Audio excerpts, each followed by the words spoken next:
I've got here a ball of wire with two plugs attached on either end, and I'll explain why. I was doing a test. I was trying to find out which is easiest and fastest to install. And we'll go ahead. I'll tell you which is the winner right now. This one right here is the winner. So let's go ahead and dive into the differences of the two. This is a pretty common run-of-the-mill 15 amp electrical plug. You can find them everywhere. Ace Hardware, Lowe's, Home Depot, the internet. You can find these plugs in 90 cents at just about any store. They are cheap, they are affordable, they're everywhere. This one's a little bit more expensive, and it's a little different too. See, this plug right here, you can put just a typical wall plate on, whereas this one takes a wall plate that a very similar style of plug would also take. This is a GFI. It's a much better plug in my opinion, but we'll get to that here in a second. There's uses and differences between the two. So okay, let's get some differences out of the way. I'm going to be referring to the front part of this and the front part of this as the face. Now the face on these plugs has a little edge that runs past the body, the black part of the plug. And that face that runs out past has a little edge, and that's there so when you screw down the wire, that wire has something to kind of butt up against. And if you look, there is a raised portion here. See how there's brass, there's the flat part against. Anyway, if you don't get it, you don't get it, but I can't. So here we go. This has the same thing, it's just a little bit different. So again, very common, kind of common, and more expensive.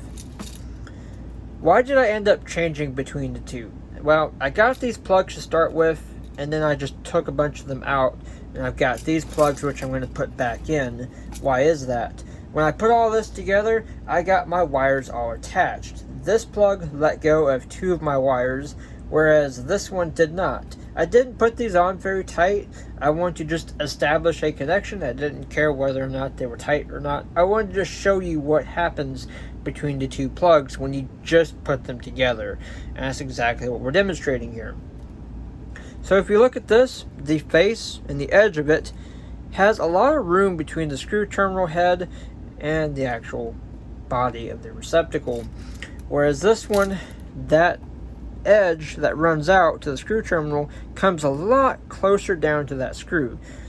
Basically, let's see here. I got something I can point with, which I don't really. Of course. There we go. Of course, and then I drop it. But here, let me get the nozzle. Or here, I got a screwdriver right here. So here.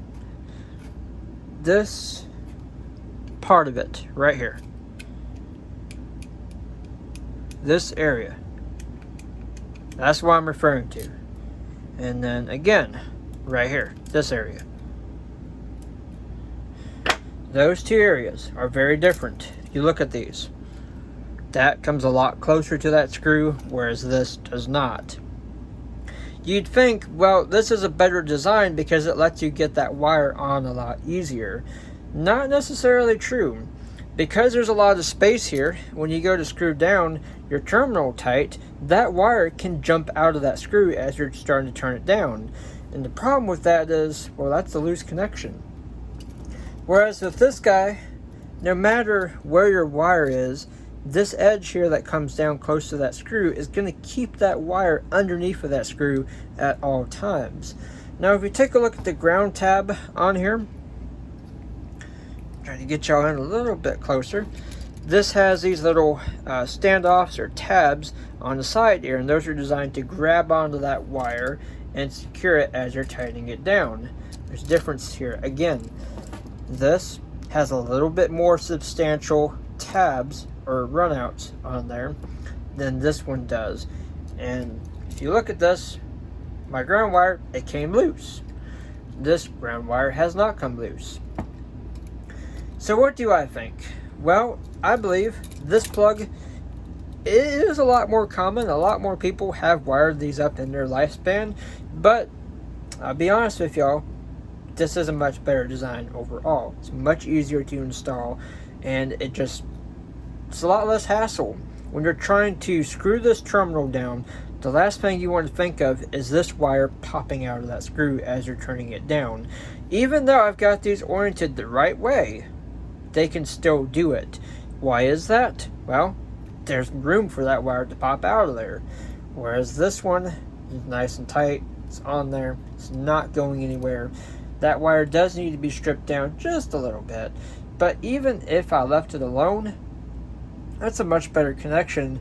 And again, if a dummy was putting this together and didn't tighten down his wires, this one retained all of the wires. Even though they're not a good connection, they still retained the wires. Whereas this one, the wires came completely loose and out of the receptacle. One would generate heat inside of the receptacle and possibly melt it or burn it up. The other would have just burned down your house. So here's the deal.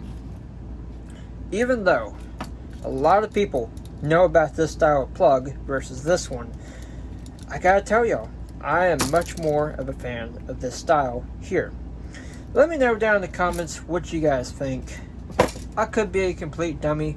I could not know how to wire up plugs. It could be a lot of things.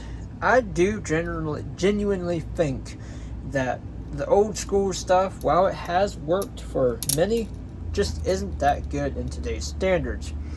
Also, something else I mentioned before, I'm running 12 gauge wire on a 15 amp plug, which would normally expect 14 gauge wire. So there you go. It can be done. Lots of people do run 20 amp circuits with 15 amp plugs, but again, you just got to make sure those connections are solid, and it's much easier to do with this style of plug. That being said, I want to thank you guys for watching. That's going to be it. Peace. See y'all later.